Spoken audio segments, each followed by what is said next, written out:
नमो सिद्धाणं नमो यज्ञाय नमो वज्रायानं नमो लोई सहसाहुनं एषो पञ्चनमुक्कारो सम्पपावपणासुरो मङ्गलानं च सव्येसिं परमं भवै मङ्गलम् कमटे धनेन्द्रे च सूचितं कर्म कुर्वते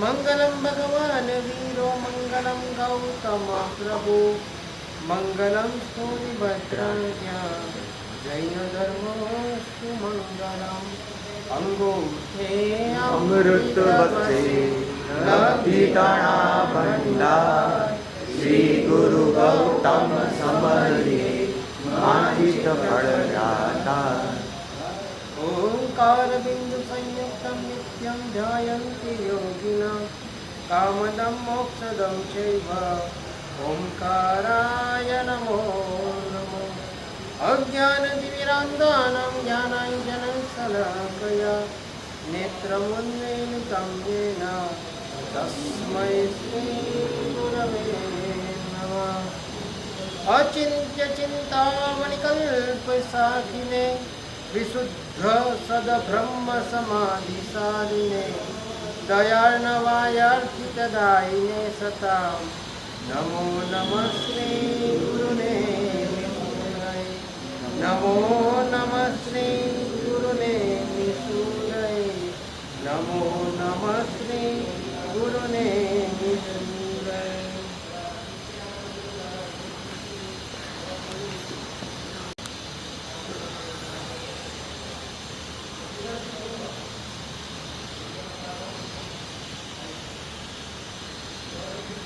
આજનો વિષય છે આપણો મારું શાસન મારો શ્વાસ.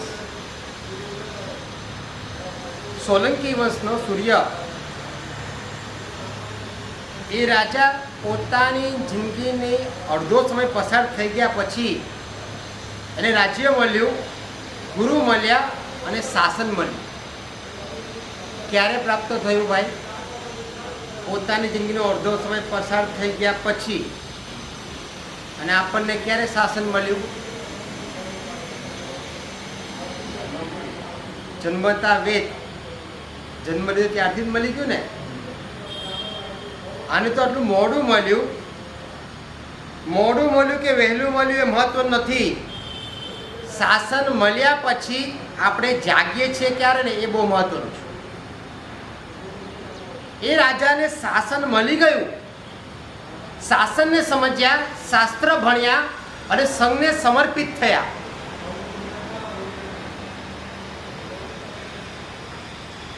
પોતાના દેશમાં શાસન ચલાવી રહ્યા છે. કોઈ એક વ્યક્તિ પણ માર શબ્દ બોલી ન શકે એટલું એનું ત્યાં શાસન એવું ચાલે છે.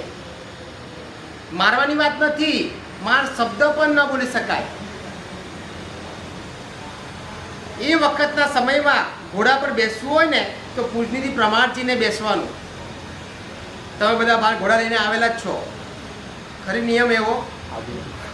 હા, એ તમારા બધા અત્યારે ઘોડા બદલાઈ ગયા છે, આધુનિક લેટેસ્ટ. પણ ખરી એવું એના પર પૂજીને બેસવાનું. હર્ષ સાહેબ કેવું લાગે? ઓર્થોડોક્સ લાગે. આવું કરાય તો કેવું, લોકો જોઈ તો કેવું લાગે કે આ ક્યાં કયા જમાનાનો અહીંયા આવી ગયો લાગે છે.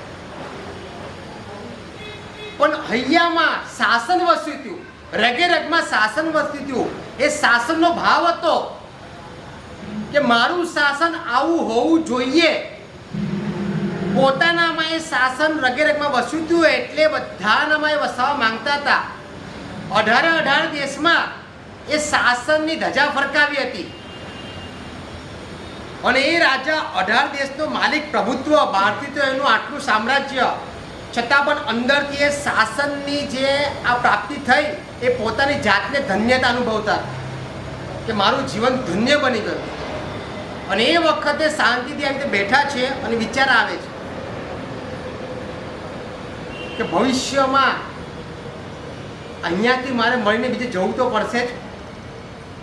તમે બધા બેઠા, તમારે તો કશે જવાનું જ નથી, બધા અહીંયા જ રહેવાના છો ને, બરાબર ને? સંયમ, તું તો અહીંયા જ રહેશે ને, આપણે તો ક્યાં જવાનું છે? ગોવાલા ટેન્કમાં જ આપણે. એ રાજાને ખબર હતી કે મારે અહીંથી બીજા ભાવમાં જવાનું છે, તો એની માટે વિચાર આવ્યો કે શું થશે મારું.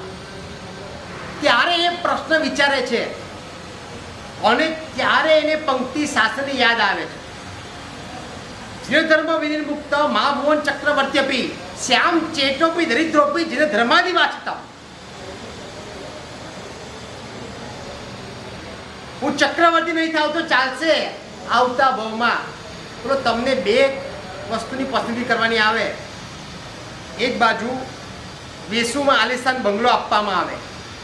હર્ષ, આ જેટલું છે આપણો ઉપાશ્રય એટલો મોટો બંગલો, બધી જ ફેસિલિટી, આજે 5 સ્ટાર તમે સમજો એ બધી ફેસિલિટી મળે અને શાસન ન મળે. અને બીજી બાજુ શાસન મળે પણ ગોપીપુરામાં ઘર મળે. બોલો, તમે કયું પસંદ કરશો? કયું પસંદ કરશો બેમાંથી? આ જ પસંદ કરો ને. એમાં ક્યાં આવે કે સાહેબ આવો સરસ આલિશાન આટલો મોટો બંગલો મળી જાય તો એ છોડીને કોણ ગોપીપુરામાં જાય? કે આ રગે રગમાં શાસન વસ્તુ હતું ને, એટલે એને ચિંતા થઈ હતી પોતાની કે હું દરિદ્રમાં દરિદ્ર, ભિખારીમાં ભિખારી થઈ, સાહેબ મને મંજૂર છે, પણ પ્રભુ તારું શાસન જોઈએ. આ શાસનની ખુમારી આપણે પ્રગટાવવાની છે. આપણે તો પોતે શ્વાસ લઈ રહ્યા છે, પણ ખરેખર એ શ્વાસમાં શાસન ઉમેરાયું છે કે નહીં એ પ્રશ્ન છે. હજી જીવીએ તો બધા જ જીવીએ છીએ આપણે બધા જ, પણ એ જીવનમાં આ એક એક શ્વાસ લઈ રહ્યા છે, શ્વાસ છોડી રહ્યા છે, એમાં શાસનનો વિચાર કેટલો આવે? અરે એક આજે દ્રષ્ટાંત તમને કેવું છે, 1000 વર્ષ પહેલાની વાત છે. 1000 વર્ષ પહેલા રાજનગરમાં ચાતુર્માસ હતા આચાર્ય ભગવાન શ્રી વાદી દેવ સુરીજી મહારાજ, અને એ જ રાજનગરમાં અમદાવાદમાં જ દિગંબરના આચાર્ય કુમુદચંદ્રજી, એમનું બી ચોમાસું હતું. શ્રી વાદી દેવસુરી મહારાજ યુવાન હતા, યુવાચાર્ય હતા. આ બાજુ એમની પ્રતિભા એટલી વધતી જતી હતી, એમનો પ્રભાવ વધતો જતો હતો, એટલે સહન થતું નહોતું. તો એમની આવી રીતે વ્યાખ્યાનની સભા ભરાઈ એટલે કોઈને કોઈ એમના અનુયાયીને મોકલે અને જે પોતાના મનમાં વિચાર આવે એવા બધા જ એટલે કહેવાય ને પ્રશ્ન પૂછતા જાય, ગમે તેમ જે ઈચ્છા થાય એ બોલતા જાય. પણ વાદી દેવ સુરીજી મહારાજ એટલે એક એવા શાંત પ્રતિભાશાળી વ્યક્તિત્વ, ગમે તેમ ક્યાંય જવાબ ના આપે, જોઈ લે, બોલે છે, કઈ વાંધો નહીં. પોતે શાંત સરળ સ્વભાવી. અને આમ બી સૂર્ય હોય ને, સૂર્ય ક્યારે આજ્ઞાની સામે પડે નહીં. આજ્ઞો એટલે ખબર તમને ખબર બી ન હોય, અત્યારે જોવા જ નહીં મળતો. રાતના સમયમાં એક વખત એવી ઘટના બની હતી. એક વખત સરદારજીને સવારના સમયે માખી બહુ હેરાન કરતી હતી. એટલી માખી હેરાન કરે કે વારે ઘડે આમ કર્યા જ કરે, સરદારજી કર્યા જ કરે.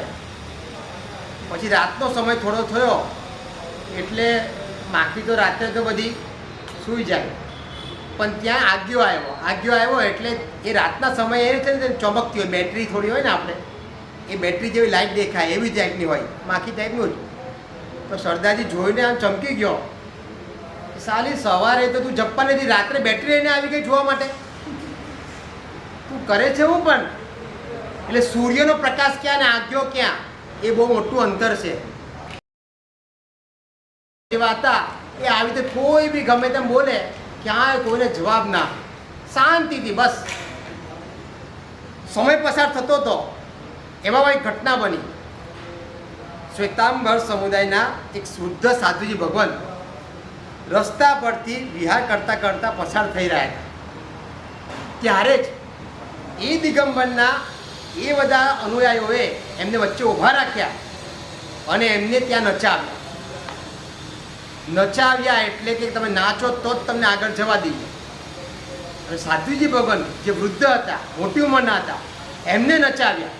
ત્યારે આ ઘટના બનીને સાધુજી ખલભરી ઉઠ્યા, સીધા પહોંચ્યા આચાર્ય ભગવાન પાસે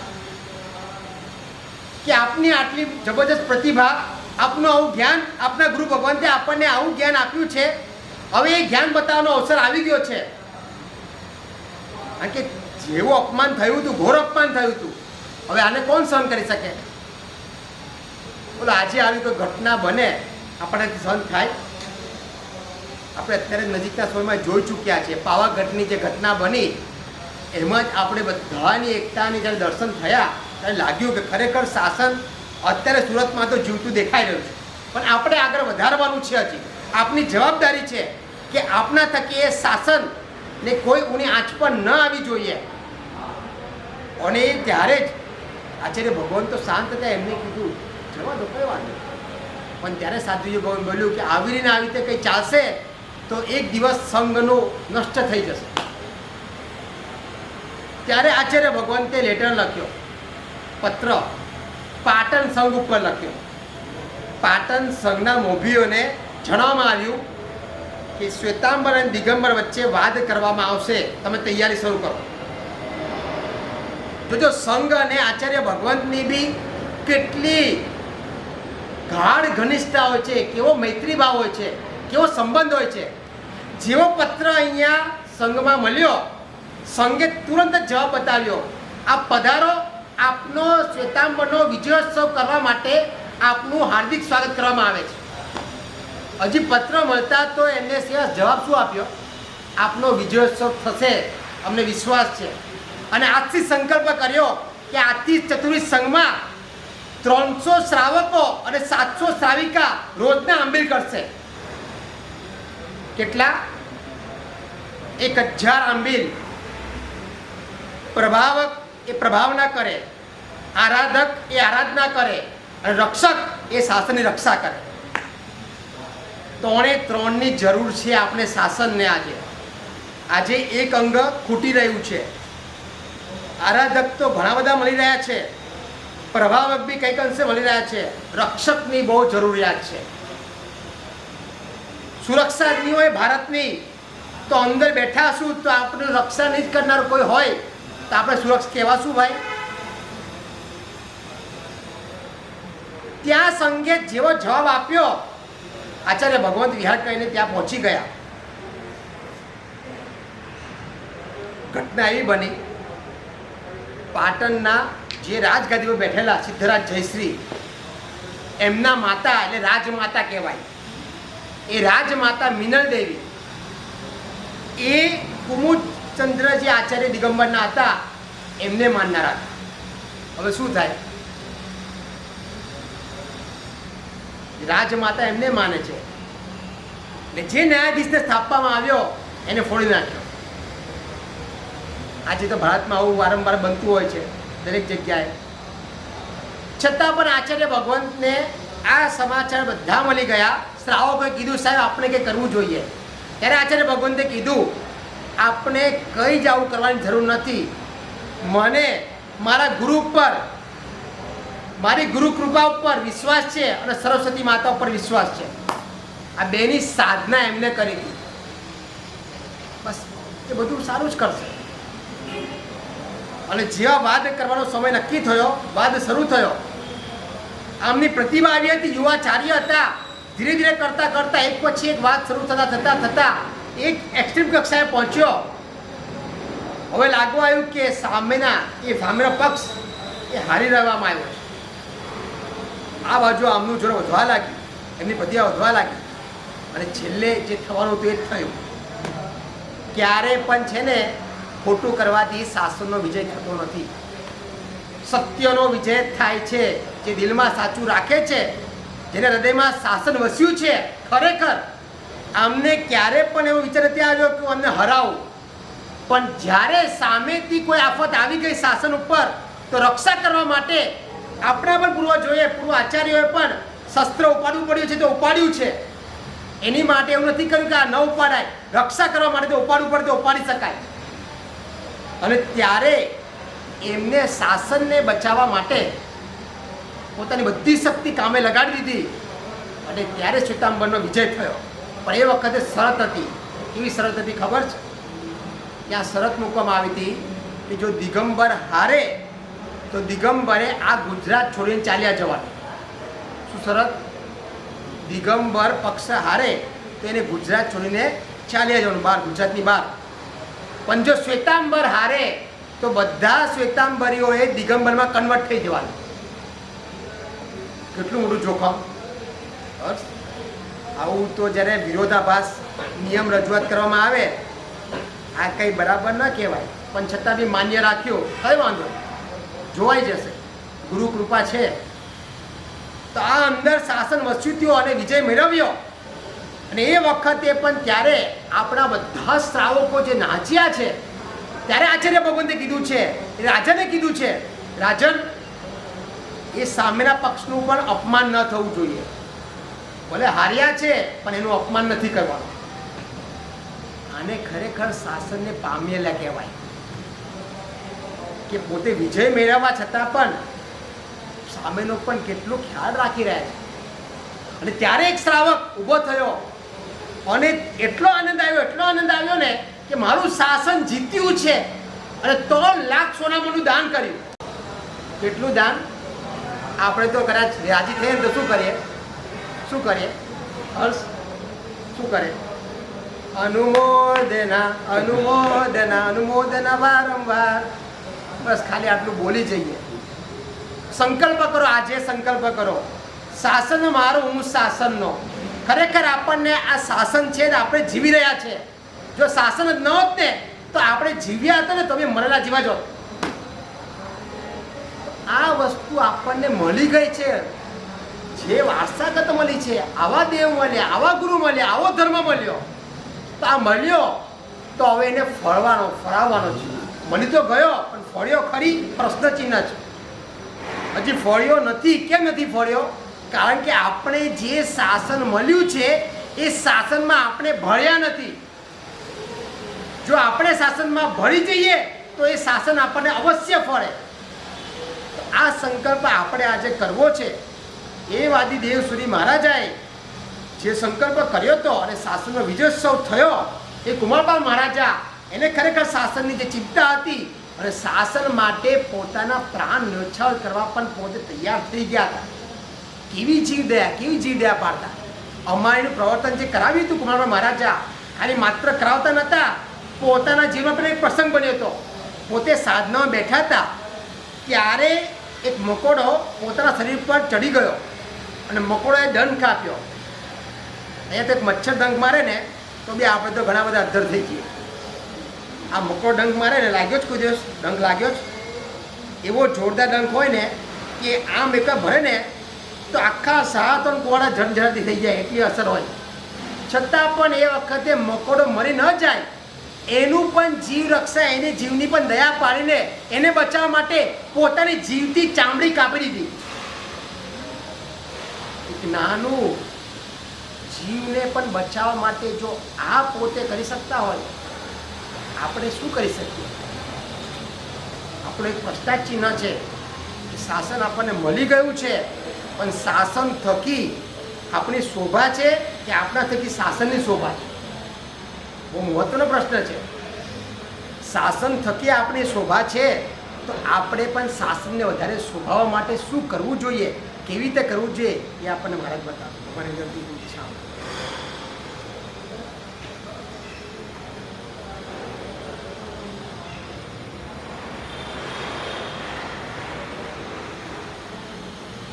ભગવાનના શાસનની વાત ચાલે છે. પહેલા તો શાસન કોને કહેવાય, શાસન એટલે શું? પહેલા શાસનને સમજીએ, પછી શાસનને શ્વાસ બનાવવાનો પ્રયત્ન. એક સમય હતો જ્યારે સ્વયં આ અર્થ ઉપર, આ ધરતી ઉપર, આ પૃથ્વી ઉપર ભગવાન મહાવીર પોતે વિચરતા હતા. ભગવાન વિહાર કરતા હતા. ભગવાનની લાઈફ 72 યર્સ, 72 વર્ષ સુધી આ ભગવાન આ ધરતી ઉપર વિચર્યા. આ ધરતી ઉપર એમને વિહાર કર્યો. જ્યારે ભગવાન આ ધરતીને છોડીને ગયા, આપણા ધર્મની ભાષામાં કહીએ તો ભગવાન મોક્ષમાં ગયા, ભગવાન નિર્વાણ પામ્યા. ત્યારથી આજ દિન સુધી ભગવાન મહાવીરના નિર્વાણને 2550 2550મું વર્ષ ચાલે છે. મનમાં પ્રશ્ન થાય કે ભગવાન મહાવીર તો ખાલી 72 યર્સ આ અર્થ ઉપર રહ્યા. એમને જૈન ધર્મની, જૈન શાસનના કોન્સ્ટિટ્યુશનની એક સ્થાપના કરી, આખું એક બંધારણ નક્કી કર્યું, terms, condition, regulation, rules, fundamental ethics બધું ભગવાન નક્કી કરીને ગયા. તો આજ દિન સુધી આટલા વર્ષો પછી પણ ભગવાન જે ટર્મ્સ અને કન્ડિશન નક્કી કરીને ગયા, એ કન્ડિશન, એ રેગ્યુલેશન, એ રૂલ્સ હજુ સુધી પણ આ ધરતી ઉપર ચાલી રહ્યા છે. એક સ્વિગી અને ઝોમેટોમાં ઓર્ડર કર્યા પછી પણ 20 મિનિટ તો પેશન્સ રાખવું પડે. સતત તમે એને ટ્રેક કર્યા કરો, ક્યાં પહોંચ્યો, કેટલે પહોંચ્યો, બિલ્ડિંગની નીચે આવ્યો કે નથી આવ્યો, લિફ્ટમાં હમણાં આવશે, હમણાં નોક કરશે. કોઈ પણ હોટલમાં ગયા પછી પણ ઓર્ડર કર્યા પછી 15 મિનિટ 10 મિનિટ તો વેટ કરવી પડે. જે હોટલમાં વેટિંગ ટાઈમ ઓછો હોય એવી હોટલમાં તમે લોકો વધારે જાઓ.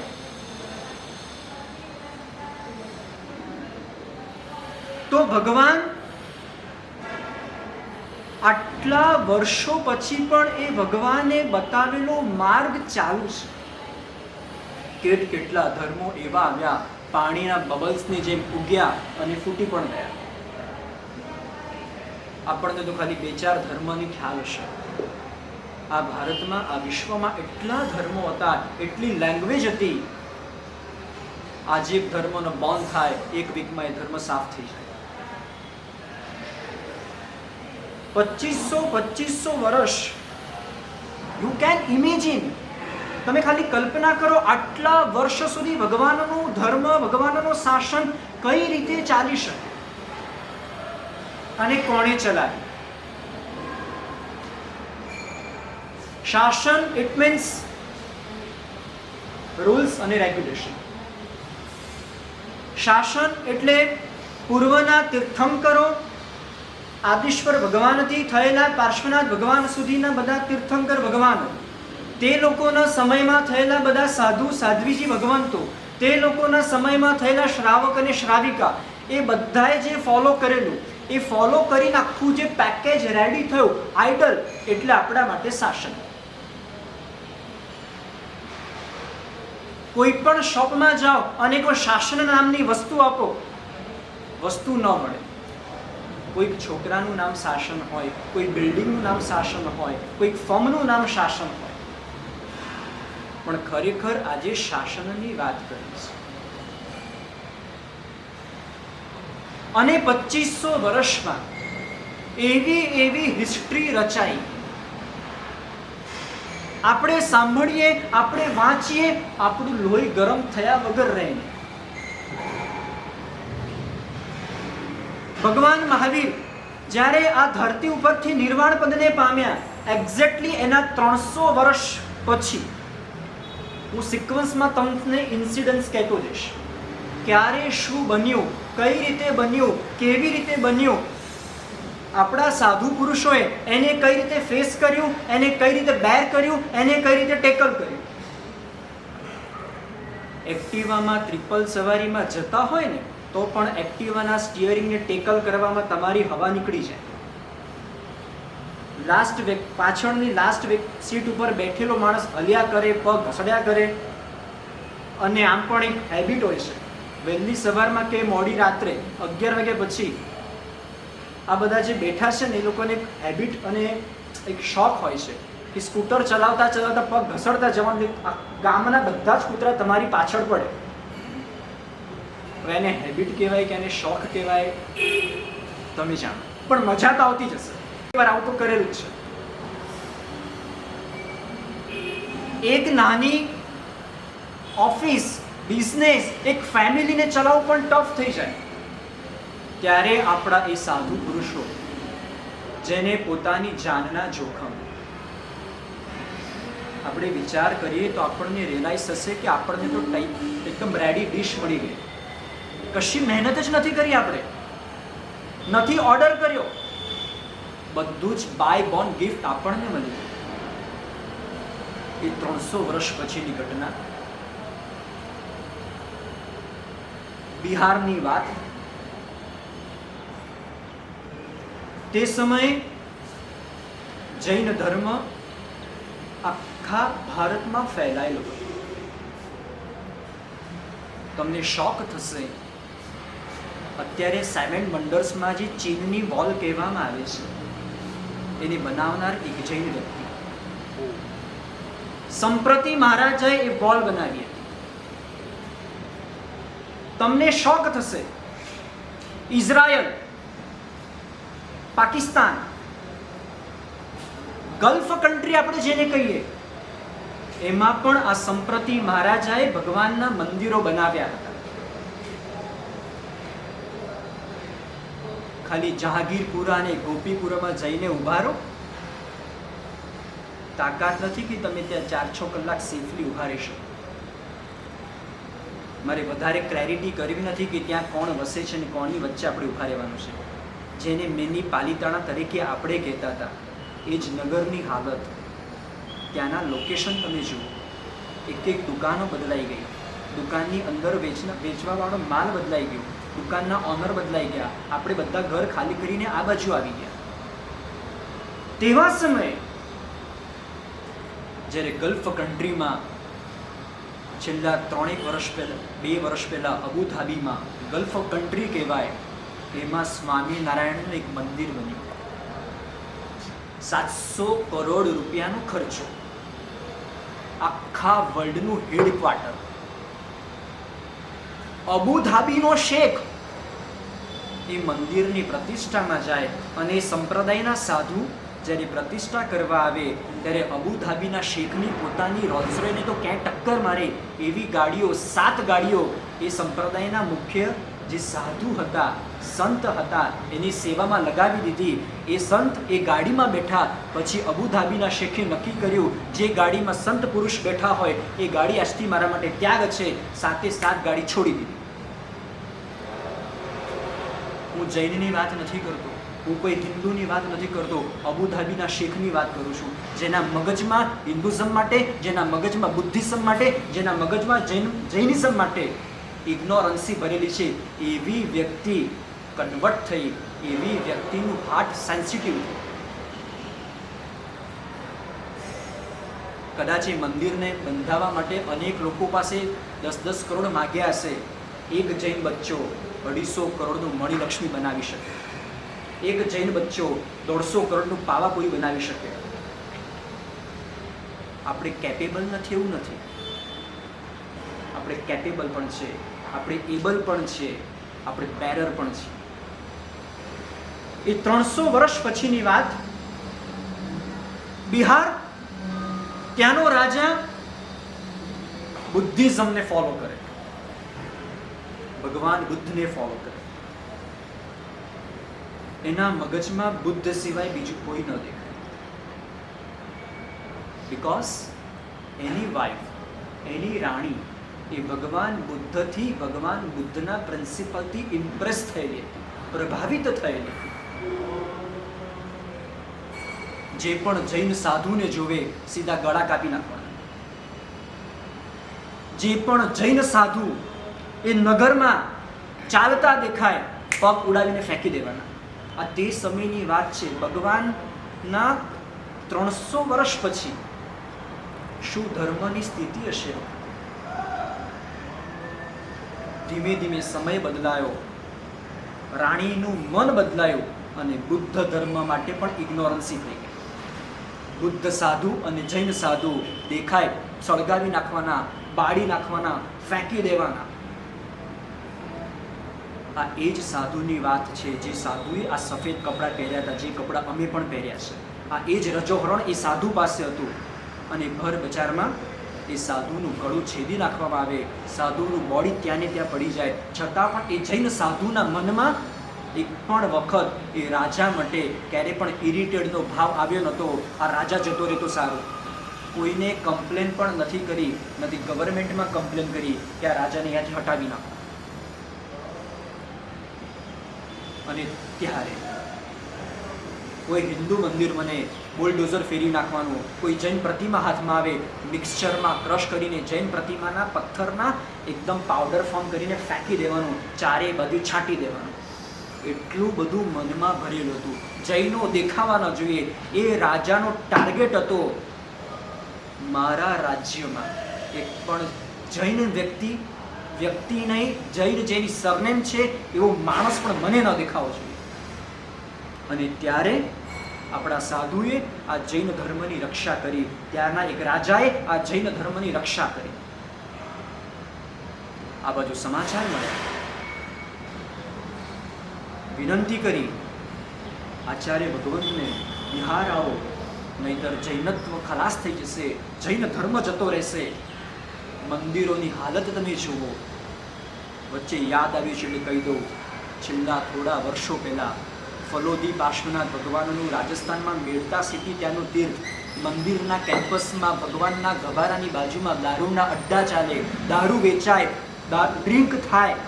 અને એવામાં વલ્લભ દત્ત કરીને એક જૈન સાધુ, એ સાધુએ આ બધા જ ખરાબ કામો બંધ કરાવ્યા.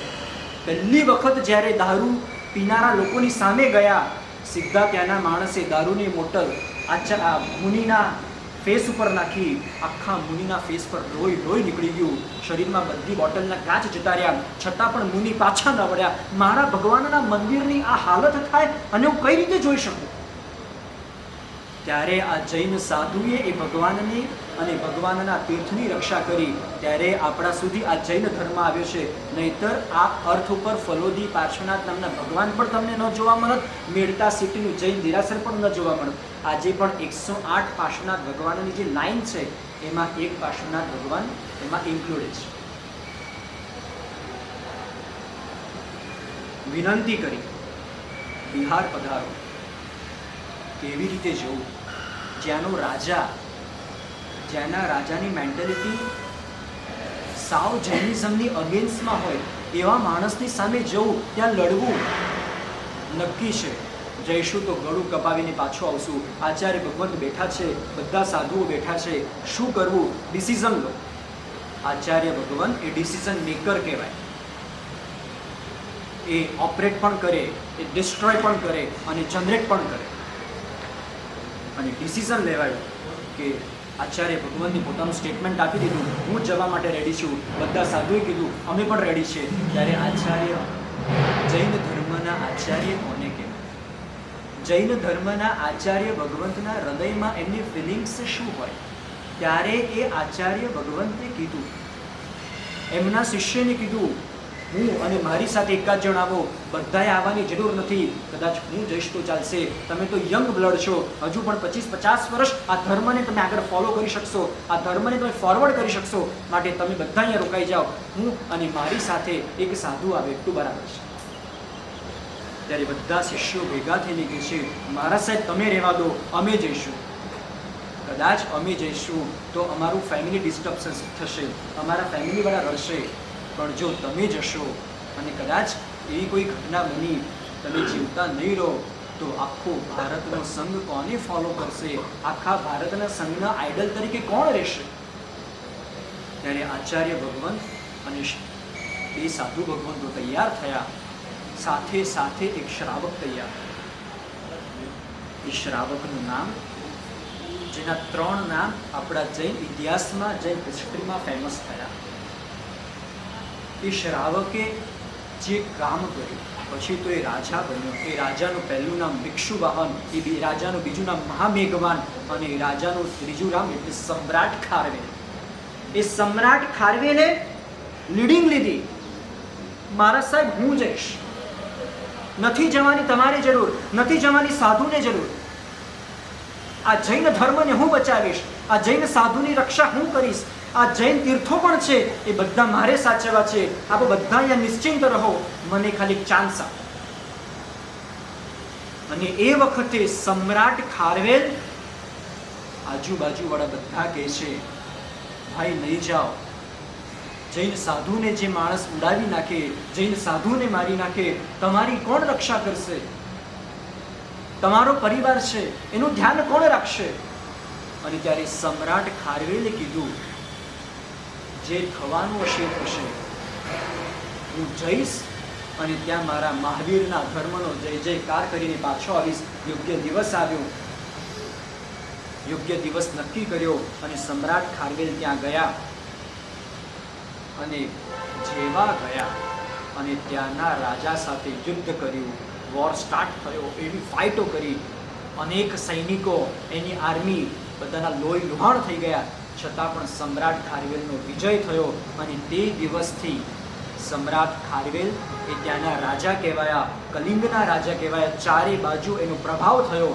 અને સમ્રાટ ખારવેલે આવીને સૌથી પહેલા ગુરુ ભગવંતોને વિનંતી કરી, હવે બધા સાધુ સાધ્વી બિહારમાં પધારો, કલિંગમાં પધારો, તમારું સ્વાગત છે. બધા સાધુ સાધ્વીજી ભગવંતોને લઈને સમ્રાટ ખારવેલ ત્યાં ગયા.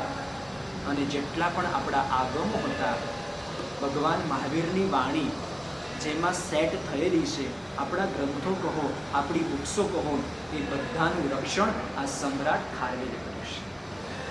કદાચ જો સમ્રાટ ખારવેલ આ ધરતી ઉપર ન થયા હોત તો જૈન ધર્મ બચ્યો ન હોત, જૈન સાધુ બચ્યા ન હોત. એવી સ્થિતિ એ સમય.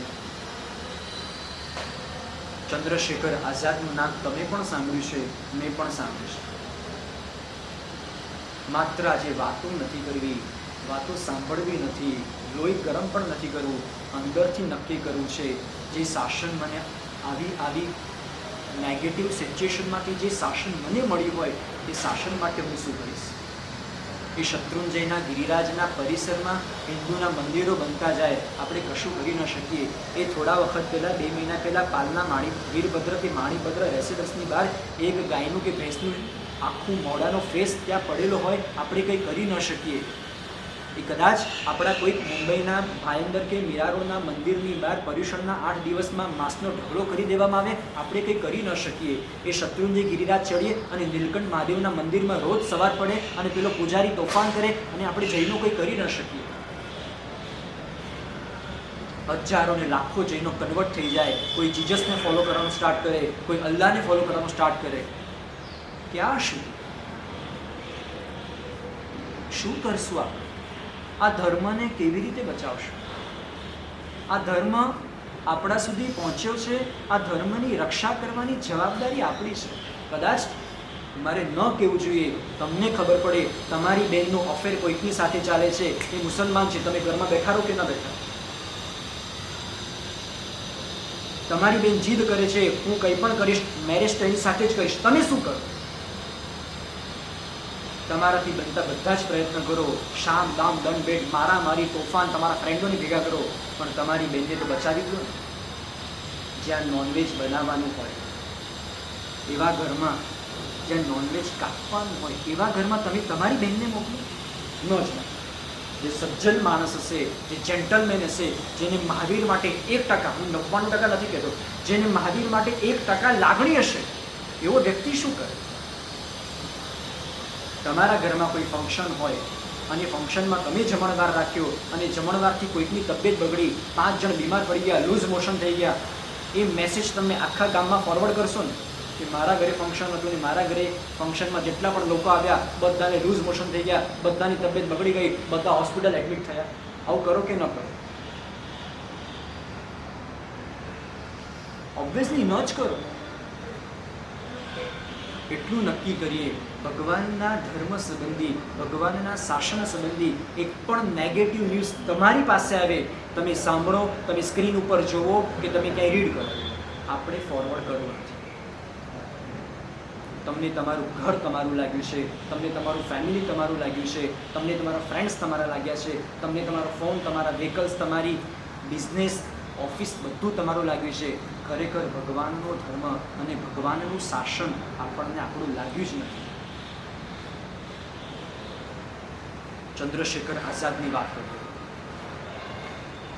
ચંદ્રશેખર આઝાદની નાની ઉંમર, આ ઇન્ડિયાને ફ્રીડમ કરવા માટે, ઇન્ડિયાને ઇન્ડિપેન્ડન્ટ કરવા માટે બહુ મહેનત કરી. રોજ સવાર પડે અને ચંદ્રશેખર આઝાદની મમ્મી એને કે ભાઈ તું મેરેજ કરી લે, તું મેરેજ કરી લે. રોજ સવાર પડે અને એકની એક કેસેટ વાગ્યા જ કરે, તું મેરેજ કરી લે, તું મેરેજ કરી લે. હોય છે કેટલાકના ઘરમાં સવારમાં નેમ રસ વાગતું હોય, કેટલાકના ઘરમાં જેની કી કાળી છે વાગતું હોય, સારું છે, નો ડાઉટ. પણ ચંદ્રશેખર આઝાદને રોજ સવાર પડીને એક જ મેસેજ, તું મેરેજ કરી લે, તું મેરેજ કરી લે. એક દિવસ ચંદ્રશેખર આઝાદનું મગજ એટલું ગરમ થયું, તું મને રોજ મેરેજ કરવાની વાત કરે છે, જા એવી છોકરી મને લાવી આપ. કેવી છોકરી જોઈએ છે તારે? ક્વીન જોઈએ છે, ક્વીન, રાણી જોઈએ છે, અપ્સરા જેવી જોઈએ છે, સેલિબ્રિટી જોઈએ છે, મોડલ જોઈએ છે, કઈ જોઈએ છે તારે છોકરી? ત્યારે ચંદ્રશેખર આઝાદના શબ્દો હતા, મારે ક્વીન નથી જોઈતી, મારે સેલિબ્રિટી નથી જોઈતી, મારે મોડલ નથી જોઈતી, મારે તો એવી છોકરી જોઈએ છે હું દુશ્મનોની સામે લડતો હોઉં અને મને કોથળા ભરી ભરીને બંદૂક આપે, કોથળા ભરી ભરીને મને બોમ્બ આપે અને મારા ભારતને આઝાદ કરવામાં હું દુશ્મનોને હરાવી નાખું, એવી છોકરી મને મળે તો મારે લગ્ન કરવા માટે હું રેડી. હમણાં ને હમણાં તું મને છોકરી લાવી આપ, હું કાલે સવારે લગ્ન કરવા માટે તૈયાર છું. તમારે તો સેલિબ્રિટી જોઈએ, મોડલ જોઈએ, રેમ્પ ઉપર વોક કરે એવી જોઈએ. આ પ્રસંગથી આપણે આપણી અંદર સર્ચ કરવાનું છે. જો ચંદ્રશેખર આઝાદને બાય જૈનિઝમ ન મળ્યો હોય તો પણ એની પોતાના ઇન્ડિયા માટે આટલી ફિલિંગ્સ હોય તો આપણને તો ધર્મ મળ્યો, જૈન ધર્મ મળ્યો, છતાં પણ આપણી ફિલિંગ્સ કેમ છે? એક ક્ષત્રિય કુંડના ભગવાન મહાવીર ચોરાઈ જાય અને આપણે બિંદાસ કોકોનો ગ્લાસ હાથમાં લઈને ઉભા ઉભા ગટગટાવી કેમ? આ ધર્મ માટે આપણે શું કરશું? આ ધર્મની રક્ષા આપણે નહીં કરીએ તો કોણ કરશે? હું તમને કહું, અમે મુંબઈના મોટા મોટા પ્રાઇમ લોકેશન જોયા છે. ગળામાં MBA, IT, IIT, double graduate સ્ટુડન્ટો ગળામાં ઢોલ લઈને હરે રામ હરે કૃષ્ણની ધૂન લગાવતા હોય. એક પણ પ્રાઇમ લોકેશન એવા નહીં હોય જ્યાં પોતાના ધર્મનું માર્કેટિંગ નહીં કરતા હોય. જેની પાસે 100, 200, 500 કરોડ રૂપિયા હોય એવા લોકો પણ એક ધર્મને ફોલો કરે અને એની કારના પાર્કિંગમાં સેવા કરે. એના મોટા ફંક્શનમાં, મોટી ઇવેન્ટમાં જ્યાં જમણવારની જ્યાં ડીશનો કચરો નાખવાનો હોય ત્યાં 500-700 કરોડનો માલિક ત્યાં ઊભો હોય.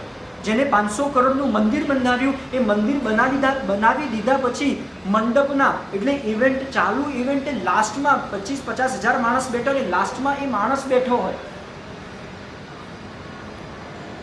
આપણે શું કરશું? આપણને તો જય જિનેન્દ્ર બોલવામાં પણ શરમ આવે. હું મહાવીરને ફોલો કરું છું બોલવામાં પણ શરમ આવે. કદાચ ગુરુ ભગવાન પાસે ગયા અને વાસક્ષેપ નખાવ્યો હોય, અરે નીચે ઉતરતા સ્કૂલમાં જવાનો સીધો વાસક્ષેપ આપણે સાફ કરી નાખીએ. હાથમાં રક્ષા પોટલી ન ચાલે. મુંબઈની સ્કૂલમાં તમે નૌકાર મંત્ર બોલો તમે ન ચાલે, રક્ષા પોટલી ન ચાલે, વાસક્ષેપ ન ચાલે.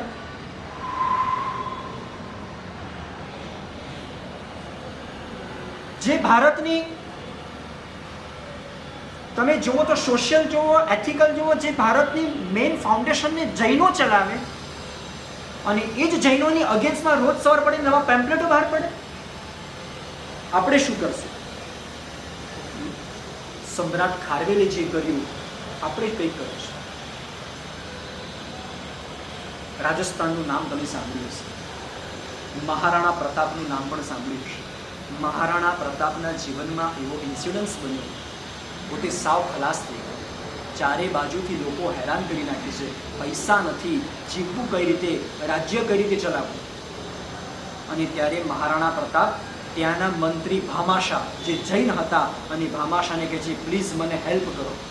અને ભામાશાએ મહારાણા પ્રતાપને હેલ્પ કરી અને હેલ્પ કરી લીધા પછી જ્યારે એકદમ બધું ઇક્વલ થઈ ગયું, ચારે બાજુ પાછું મહારાણા પ્રતાપનો જય જયકાર થઈ ગયો, ત્યારે મહારાણા પ્રતાપ એ ભામાશાને કહેવા આવે છે તમે આટલી બધી મને મદદ કરી, મને તમારો ચાન્સ આપો, મને ઓપોર્ચ્યુનિટી આપો, હું તમારી શું મદદ કરીશ? તમે માગો, જે માગો હું તમને આપીશ.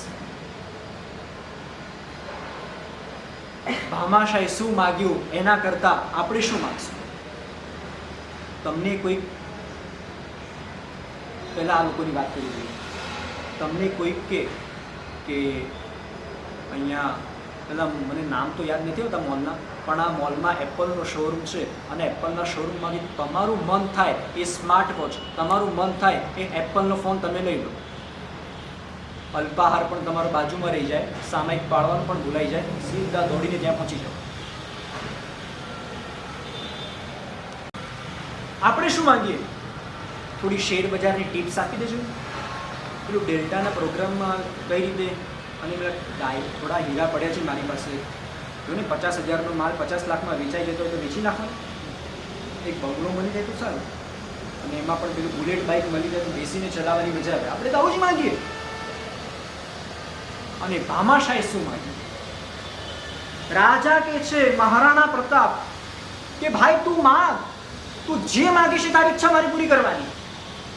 અને ત્યારે ભામાશાહ રાજાને કહે છે, રાજા મારે કશું નથી જોઈતું, મને ખાલી એટલું કરી આપો, રોજ સવાર પડે અને એક મંદિરનું ભૂમિપૂજન થાય, રોજ સવાર પડે અને એક પ્રતિષ્ઠાનું નવું મુહૂર્ત નીકળે, રોજ સવાર પડે અને જૈન સાધુ અને સાધ્વી મારા રાજસ્થાનના રોડ ઉપર બિંદાસ વિહાર કરી શકે, મને એવું કરી આપો.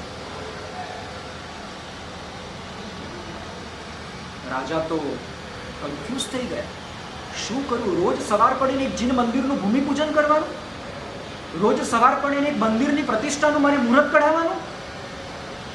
ભામાશાહ હજુ વિચારો. રાજા તમે મને સામેથી કીધું હતું કે માગ માગ મંત્રી, તું જે માગીશ એવું આપીશ, મારી આ ઈચ્છા છે, આના સિવાય મારી કોઈ ઈચ્છા નથી, તમે મને આટલું કરી આપો. અને ભામાશાહે જે દાન આપ્યું હતું એના કારણે રાજા એટલો બધો ઇમ્પ્રેસ થયો અને રાજાએ નક્કી કર્યું રોજ સવાર પડે અને એક જૈન મંદિરનું ભૂમિપૂજન થાય. અને સાથે સાથે ભામાશાહની કન્ડિશન કેવી? રાજા, આ રાજસ્થાનમાં કેશરિયા આદિનાથ દાદાનો જબરજસ્ત પ્રભાવ છે, એ દાદા થકી આપણે જીવીએ છીએ, માટે નક્કી કરો જેટલા પણ જૈન મંદિર બનાવશો એ દરેક મંદિરમાં આદિશ્વર ભગવાનની મૂર્તિની પ્રતિષ્ઠા કરશો. અને રાજાએ સ્ટેટ કમિટમેન્ટ આપ્યું, એ દિવસથી જ્યાં સુધી મહારાણા પ્રતાપ આ ધરતી ઉપર રહ્યા, રાજસ્થાનમાં રહ્યા, માટે આજે રાજસ્થાનમાં સૌથી વધારે જૈન મંદિરો છે ડ્યુ ટુ ભામાશાહ. યાદ આવે છે ભામાશાહ? એ બેંગ્લોરમાં જૈનમનો કોન્સર્ટ આપણને યાદ આવે, એ વીરભદ્રની પ્રતિષ્ઠામાં કોન્સર્ટ યાદ આવે. આમાં આ મંદિર છે, આ ભગવાન છે તો કોન્સર્ટ ચાલે છે, આ ભગવાન છે તો ભક્તિઓ ચાલે છે. બાકી તમે દીવાનની સામે નેમરસ નથી ગાવાના, દીવાનની સામે તારા મસ્ત ગુલાબી ગાલ નથી ગાવાના. આ ભગવાનની પ્રતિમા અને ભગવાનના મંદિરો સચવાયા તો આપણે આજે સચવાયા છે, તો આજે આપણે જીવીએ છીએ. એ ભામાશાહે નક્કી કર્યું એ દિવસથી રાજસ્થાનમાં એક પણ દિવસ એવો નહીં હોય જૈન સાધુ સાધ્વીનો વિહાર ન થયો હોય 4 મહિના સિવાય. એટલા પ્રાચીન જૈન મંદિરો એ રાજસ્થાનમાં આજે પણ છે. એ ભામાશાહે કરેલી ડીલ અને ભામાશાહે કરેલી રિક્વાયરમેન્ટ, એ રિક્વાયરમેન્ટને રાજાએ પૂરી કરી. અગેન આઈ એમ રિપીટ, આપણે શું કરશું? આપણને તો રવિવારે સાંજે 7:30-8 આમ તો આપણે બધા જૈન જ છીએ. કોઈક સરનેમથી જૈન હશે, કોઈક જન્મથી જૈન હશે, પણ લેંગ્વેજથી જૈન બનવાની જરૂર છે, વિચારોથી જૈન બનવાની જરૂર છે, નેચરથી જૈન બનવાની જરૂર છે. ગરમ ગરમ ખમણ મળી જાય, લોચો મળી જાય, ગ્રીન કલરની ચટણી મળી જાય, ઉપર સેવ મળી જાય, ઉપર પેલો મસાલો મળી જાય, સાથે કોકોનો ગ્લાસ હોય અને આ બધું ખવડાવવાવાળો કોઈ લાભાર્થી મળી જાય, એનાથી વગર આપણે બીજું શું જોઈએ? મન થાય ત્યારે મલ્હારના ઢોસા આપણે ખાઈ આવીએ, એ પણ ભાઈ પેલા સ્પ્રિંગ ઢોસા લાવજો. આપણે કંઈ કરવું છે? જો આપણે કંઈ નહીં કરી શકીએ તો આ ધર્મ અને આ શાસન આપણા હાથમાંથી જ રહેશે. આપણે કઈ રીતે બચાવશું? ખાલી ઇતિહાસને વાંચીએ. ગઈ વખતે મેં તમને સુરતની વાત કરી હતી. આ સુરતમાં અત્યારે આપણે બેઠા છે તો શિવાજી મહારાજના કારણે.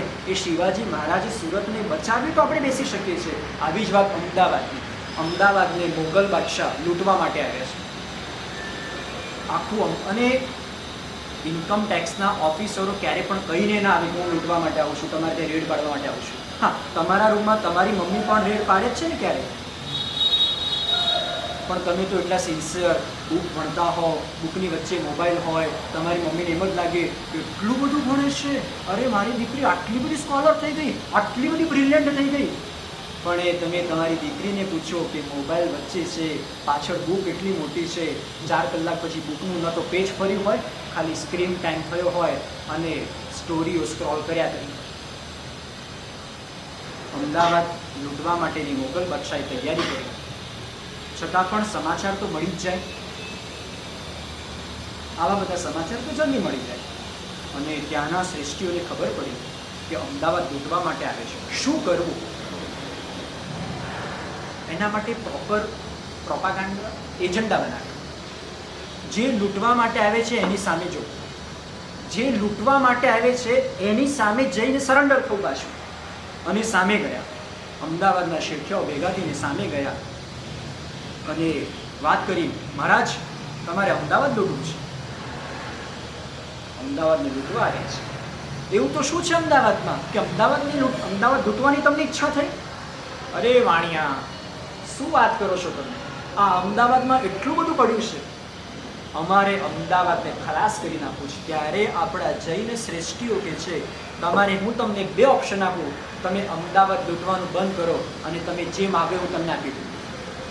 તો કે એ વાત વધારે બરાબર છે, હું જે ફિગર કહું એ તમારે મને આપવાની. તો કે રેડી, એગ્રીમેન્ટ.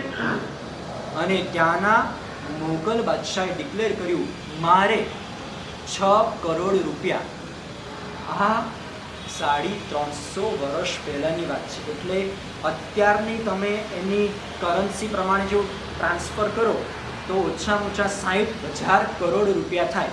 એટલા 6 કરોડ રૂપિયાની વેલ્યુ તે વખતે હતી. અને ત્યાંના મોગલ બાદશાહે 6 કરોડ રૂપિયા માંગ્યા હતા. પૈસા લાવવા ક્યાંથી? શું કરવું? કોની પાસે જવું? કોને વાત કરવી? પણ જૈન કોને કહેવાય?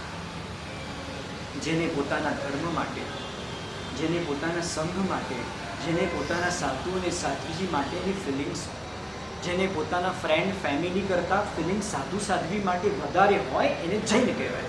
જેને પોતાના ઘર કરતાં ઉપાશ્રય માટે ફિલિંગ્સ વધારે હોય એને જૈન કહેવાય. જેને પોતાની ઓફિસ કરતાં ભગવાનના જૈન મંદિર માટે ફિલિંગ્સ વધારે હોય એને જૈન કહેવાય.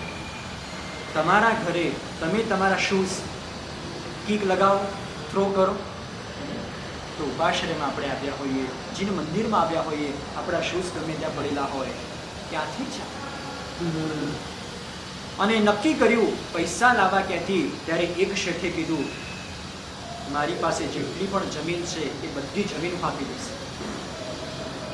3 મહિના સુધી પેલાને કીધું કમિટમેન્ટ, અમે તમને પૈસા મોકલાવી દઈશું, તમે લૂંટવા માટે ન આવતા. ગઈ નેક્સ્ટ ડે, ટુમોરોથી સ્ટાર્ટ કર્યું.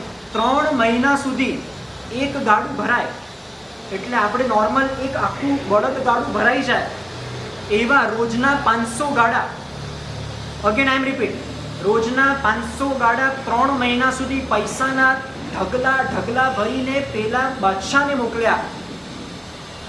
ત્યારે અમદાવાદ બચ્યું. જેમ સુરત અત્યારે ધર્મનગરી કહેવાય છે એ રીતે અમદાવાદ પણ એવરગ્રીન ધર્મનગરી છે. ત્યાં પણ હજારો સાધુ સાધ્વી એવરી યર હોય છે. ત્યાં પણ 100-200 દીક્ષાઓ થતી રહે છે. ત્યાં પણ તમારા જો યંગ બ્લડ અમદાવાદમાં પણ છે. જો અમદાવાદ ન બચ્યું હોત તો શું થાત? આ ખાલી ક્વેશ્ચન માર્ક છે. એક સમય હતો જ્યારે મહારાષ્ટ્રના બેલગામમાં એક સાથે 1 લાખ જૈનોએ ખ્રિશ્ચન ધર્મને ફોલો કર્યો.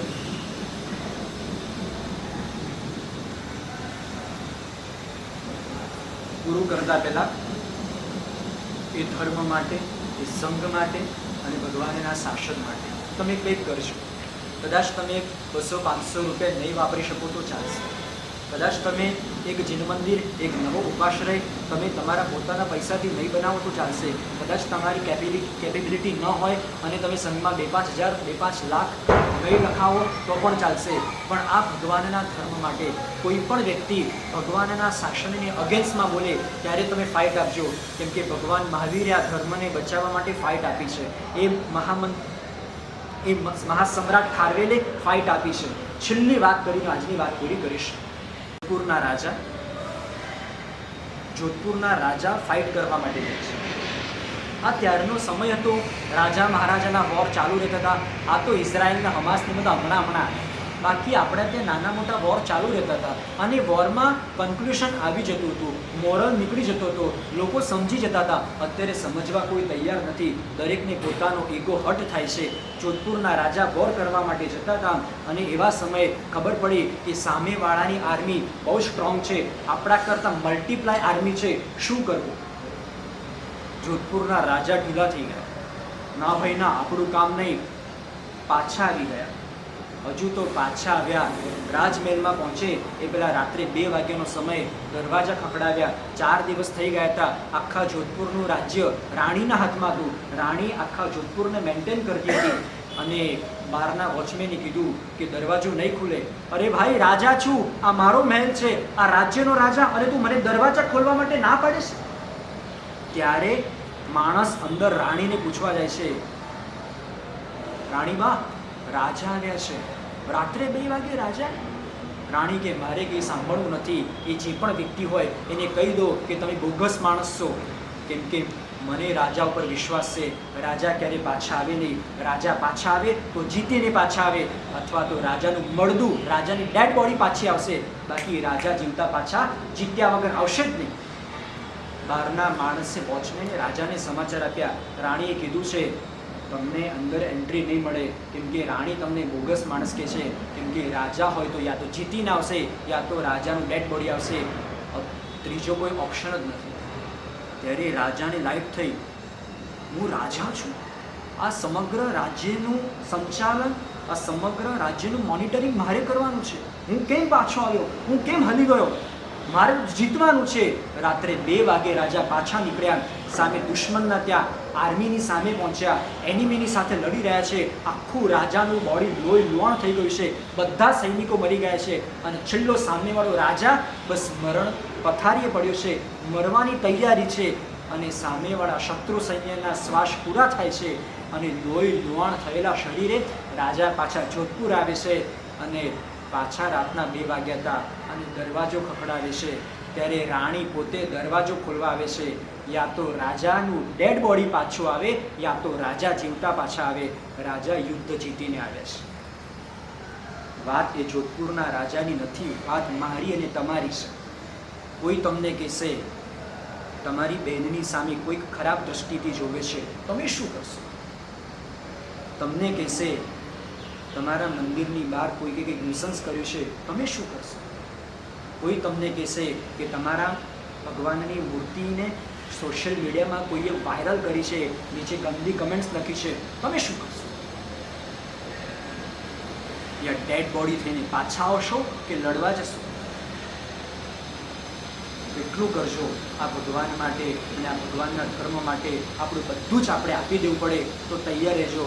કેમ કે લોકોના આખો ભારત દેશ અત્યારે શાંતિથી બેઠો છે, કેમ કે એક બોર્ડર ઉપર આર્મી એકદમ એલર્ટ છે. માટે આપણે રાત્રે શાંતિથી સૂઈ શકીએ છીએ. આપણા મહાપુરુષો, આપણા આચાર્ય ભગવંતો અને આપણા તીર્થંકર પરમાત્માએ જે શાસનની સ્થાપના કરી, એ શાસનની સામે એટલા બધા પ્રશ્નો, એટલી બધી તકલીફો આવે છે. આપણા બધા મહાપુરુષો એ તકલીફને બેર કરે છે. એ બેર એમના માટે નથી કરતા, આપણા માટે બેર કરે છે. એ આપણા માટે ફેસ કરે છે. એ પાવાગઢનો મુદ્દો હોય કે પાલીતાણાનો મુદ્દો હોય, એ અંતરિક્ષનો મુદ્દો હોય કે સમિત શિખરનો મુદ્દો હોય, એ બધું આપણા માટે છે. આપણે વર્ષો પછી એ બધા તીર્થોનું ધ્યાન રાખવાનું છે. કદાચ તમારા ઘર ઉપર બુલડોઝર ફરી જાય તો એની ચિંતા તમને થાય કે ન થાય, અને આપણા ઉપાશ્રય, આપણા મંદિરની બહાર કોઈ પણ વ્યક્તિ આવીને પથ્થર નાખી જાય, બુલડોઝર ફેરવી નાખે, આપણને શું થાય? એટલો જ વિચાર કરજો. હું જોધપુરના રાજાની જેમ જીવીશ, યા તો મારું મળદું પાછું આવશે યા તો હું જીતીને પાછો આવીશ.